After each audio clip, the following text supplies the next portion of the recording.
Aqui é a parte de cima do rancho da cota. Lá embaixo é a sedinha, mangueira, o rio. Aqui é os pastos. Entendeu? Olha que coisa mais linda. É muito verde, muita natureza. Muito bonito demais aqui no negócio.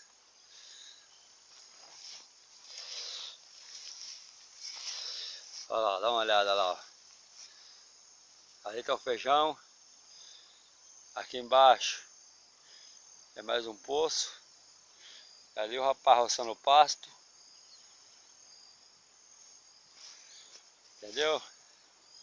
É muito lindo aqui, que é uma maravilha, que é uma beleza de Deus. A natureza é linda.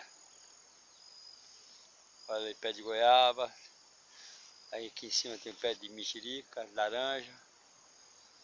Entendeu? Tudo maravilhoso. Lá em cima eucalipto.